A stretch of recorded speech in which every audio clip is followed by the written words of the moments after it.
ಪೊಲೀಸರನ್ನು ಹೊಣೆಗಾರ ಎಷ್ಟು ಸರಿ?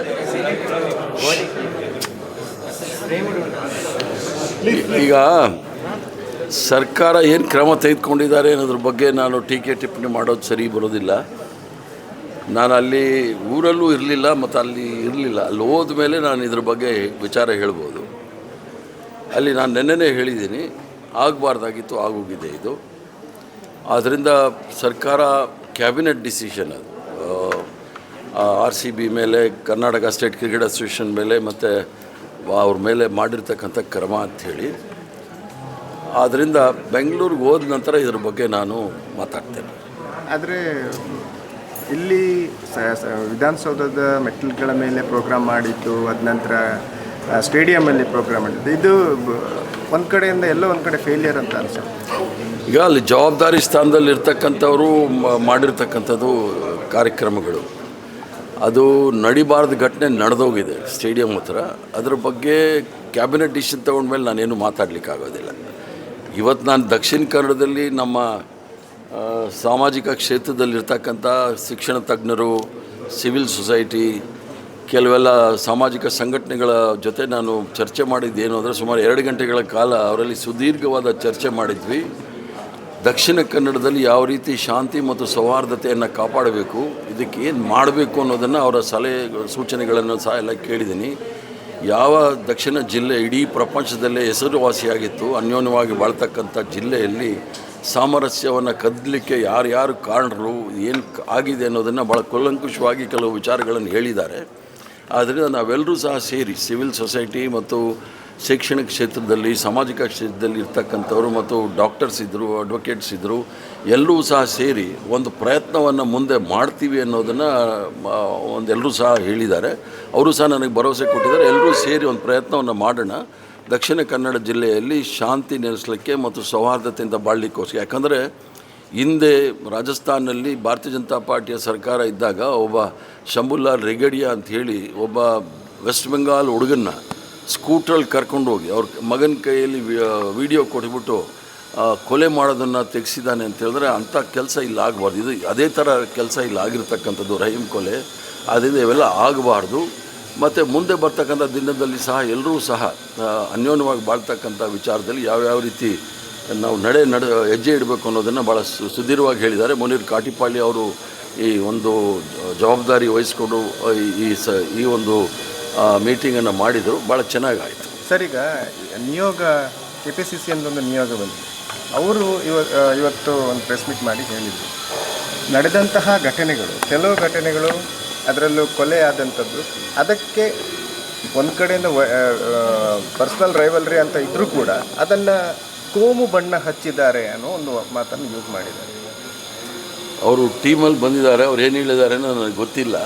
ಬಟ್ ನಾನಂತೂ ಭಾಳ ಸ್ಪಷ್ಟವಾಗಿ ಹೇಳಿದ್ದೀನಿ, ಇದು ಸುಮಾರು ವರ್ಷಗಳಿಂದ ಕೋಮು ಧ್ರುವೀಕರಣ ಆಗಿರೋದ್ರಿಂದ ಈ ಜಿಲ್ಲೆಯಲ್ಲಿ ಘಟನೆ ನಡೀತಾ ಇದೆ.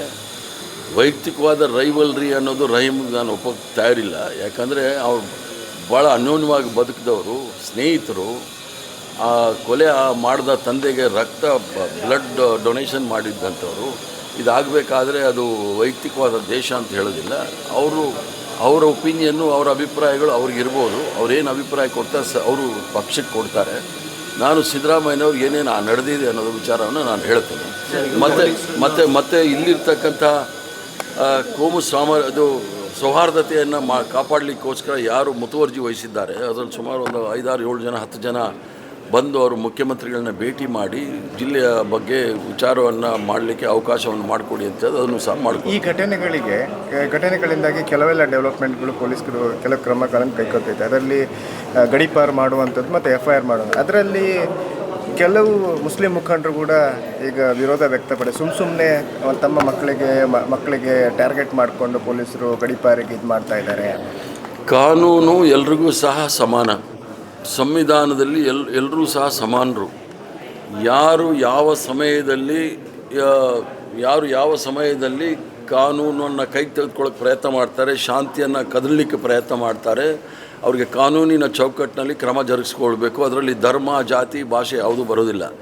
ಆದ್ದರಿಂದ ನಿಷ್ಪಕ್ಷಪಾತವಾಗಿ ಆ ಕಮಿಷನರ್ ಆಗಲಿ ಅಥವಾ SP ಅವರಾಗಲಿ ಗಡೀಪಾರು ಮಾಡಲಿಕ್ಕೆ ಕ್ರಮವನ್ನು ಜರುಗಿಸ್ಕೊಂಡಿದ್ದಾರೆ. ಇದರಲ್ಲಿ ಕಾರ್ಯಾಂಗ ಮತ್ತು ನ್ಯಾಯಾಂಗದ ಸಹಕಾರ ಸಿಕ್ಕಲಿಲ್ಲ ಅಂತ ಹೇಳಿದ್ರೆ ಈ ದಕ್ಷಿಣ ಕನ್ನಡ ಜಿಲ್ಲೆಯಲ್ಲೂ ಸಹ ಶಾಂತಿ ನೆಲೆಸೋದು ಭಾಳ ಕಷ್ಟ.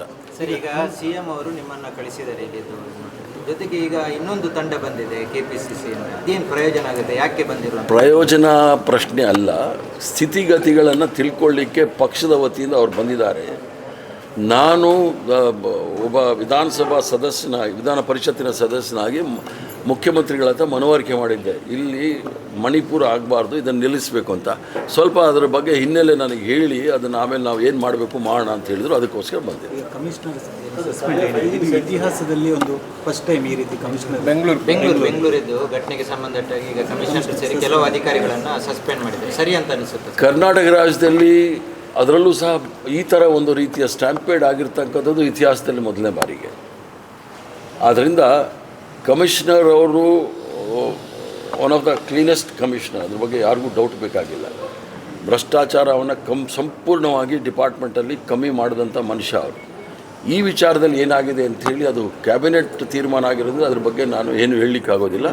ಬೆಂಗಳೂರಿಗೆ ಹೋದ ನಂತರ ಅದನ್ನು ತಿಳ್ಕೊಂಡು ಆಮೇಲೆ ನಾನು ಪತ್ರಿಕಾರ್ತರ ಮುಂದೆ ಬರ್ತೇನೆ. ನಾವೇ ಹೊಣೆ ಅಂತ, ಇದು ಘಟನೆಗೆ ನಾವೇ ಹೊಣೆ ಅಂತ ಹೇಳಿದ್ದು, ಆದರೆ ಈಗ ಕಮಿಷನರನ್ನು ಸಸ್ಪೆಂಡ್ ಮಾಡೋದು ಎಷ್ಟು ಸರಿ ಅಂತ ಅಲ್ಲ. ಘಟನೆಗೆ ಹೊಣೆ ಅಂತ ಹೇಳಿದ ಮೇಲೆ ಯಾವ್ಯಾವ ಕಾರಣಗಳು ಅಂತ ಕ್ಯಾಬಿನೆಟಲ್ಲಿ ಚರ್ಚೆ ಮಾಡಿರುವಾಗ ಎಲ್ಲ ವಿಚಾರಗಳು ಬಂದಿರುತ್ತೆ. ಕ್ಯಾಬಿನೆಟ್ ಚರ್ಚೆ ಮಾಡುವಾಗ ಅಲ್ಲಿ ಮಂತ್ರಾಲಯದ ಹೋಮ್ ಸೆಕ್ರೆಟರಿ ಸಹ ಇರ್ತಾರೆ, ಎಲ್ಲ ಇನ್ಪುಟ್ಸ್ ಇರುತ್ತೆ, ಇಂಟೆಲಿಜೆನ್ಸ್ ಇನ್ಪುಟ್ಸ್ ಇರುತ್ತೆ. ಯಾವ ಆಧಾರದ ಮೇಲೆ ತಗೊಂಡಿದ್ದಾರೆ ಅನ್ನೋದು ಗೊತ್ತಿಲ್ಲ, ಅದು ತಿಳ್ಕೊಂಡ್ಮೇಲೆ ನಾನು ಮಾತಾಡ್ತೇನೆ. ಇವತ್ತಿನ ಸಭೆಯಲ್ಲಿ ಸಲಹೆಗಳು ಸಹ ಬಂದಿದೆ. ದಕ್ಷಿಣ ಕನ್ನಡ ಜಿಲ್ಲೆಯಲ್ಲಿ ಶಾಂತಿ ಮತ್ತು ಸೌಹಾರ್ದತೆಯನ್ನು ಯಾವ ರೀತಿ ಕಾಪಾಡಬೇಕು ಅನ್ನೋದಕ್ಕೆ ಭಾಳ ಸೂಕ್ಷ್ಮವಾದ ಸಲಹೆಗಳನ್ನು ಸಹ ಕೊಟ್ಟಿದ್ದಾರೆ.